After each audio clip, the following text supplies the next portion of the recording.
भारत के एक ऐतिहासिक क्षण के साक्षी बन रहे हैं।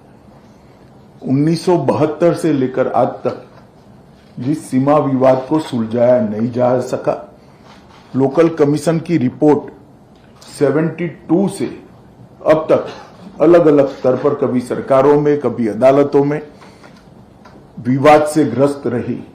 वो रिपोर्ट को एक प्रकार से दोनों राज्य सरकारों ने स्वीकार कर 700 किलोमीटर से लंबी लगभग 800 किलोमीटर की असम अरुणाचल सीमा का विवाद आज समाप्त कर दिया है। ये बहुत बड़ी उपलब्धि है। इसलिए मैं दोनों राज्यों की जनता और दोनों राज्यों के हमारे मुख्यमंत्री और हमारे किरण रिजिजू जी को बहुत बहुत बधाई और शुभकामनाएं देना चाहता हूं। मित्रों, ये विवाद इतने सालों तक चला। आज हमारे दोनों मुख्यमंत्रियों ने इनके नीचे एक रीजनल कमेटी बनाई, स्थानीय लोगों से बात करी, आम लोगों को, गांव के लोगों को साथ में लेने की प्रक्रिया की और सबको समाहित करते हुए ये विवाद का आज निपटारा हुआ है। मोदी जी के विकसित नॉर्थ ईस्ट, मोदी जी के शांत नॉर्थ ईस्ट और मोदी जी के विवाद के बगैर के विवाद मुक्त नॉर्थ ईस्ट का ये जो स्वप्न है, इसका एक महत्वपूर्ण मील का पत्थर आज हम पार कर चुके हैं। मोदी जी की सरकार बनने के बाद 2020 में हमने ब्रू समझौता किया, 2019 में NLFT समझौता किया, 2021 में बोडो समझौता किया, 2022 में कार्बी आंगलोंग का समझौता किया, 2022 में ही आदिवासी शांति समझौता किया और 2022 में ही आसाम मेघालय की लगभग 67% सीमा का विवाद हमने निवारण किया और आज 2023 में ये 800 किलोमीटर लंबी असम अरुणाचल बॉर्डर 700 और 800 किलोमीटर के बीच में कोई निश्चित क्षेत्र होगा। ये इतनी लंबे सीमा विवाद को आज निपटारा हुआ है।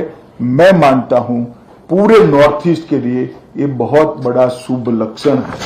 ये सारे समझौते, ये सारे विवादों के समाधान, ये सारे हथियारी ग्रुपों के सरेंडर होने का परिणाम क्या है? 8000 से ज्यादा युवा हथियार छोड़कर आज मेन स्ट्रीम में आ चुका है और समग्र क्षेत्र का इन टोटो विकास हुआ है। पूर्वोत्तर में हिंसा में लगभग 67% की कमी 2014 की तुलना में आई है।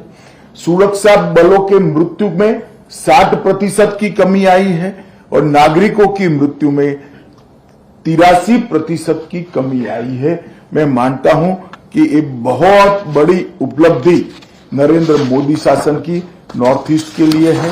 जहां तक अपसपा का सवाल आता है, असम में 70% क्षेत्र अपसपा से मुक्त हो चुका है। मणिपुर के 6 जिलों के 15 पुलिस स्टेशन को हमने अपसपा के बाहर कर दिया है। अरुणाचल प्रदेश में सिर्फ 3 जिलों में अपसपा बचा है। नागालैंड के 7 जिलों से अपसपा हटाया गया है और त्रिपुरा और मेघालय पूरे अपसपा मुक्त क्षेत्र बन चुके हैं।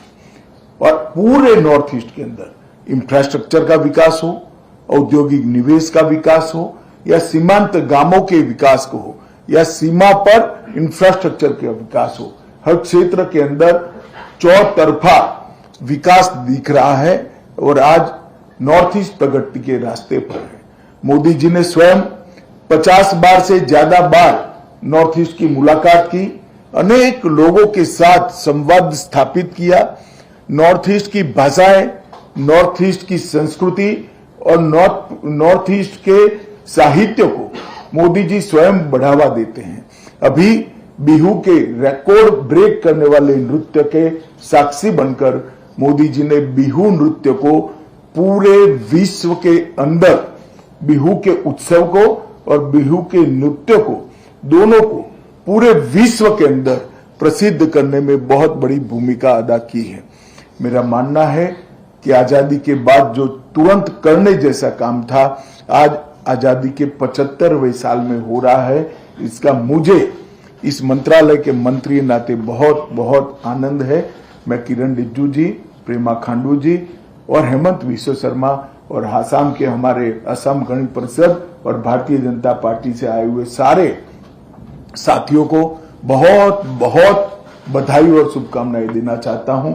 और अंत में मोदी जी के नेतृत्व की भारत सरकार की ओर से ये दोनों राज्यों की जनता को भी बहुत बहुत शुभकामनाएं देना चाहता हूं। ये निश्चित ही दोनों राज्यों की जनता के लिए शुभांकर साबित होगा। ये समझौता और विकास के नए द्वार खोलेगा, इसका मुझे विश्वास है। फिर से एक बार सभी को शुभकामनाएं और सभी का भारत सरकार के गृह मंत्रालय की ओर से, हमारे प्रधानमंत्री जी की ओर से बहुत बहुत धन्यवाद मैं ज्ञापित करना चाहता हूं। नमस्कार।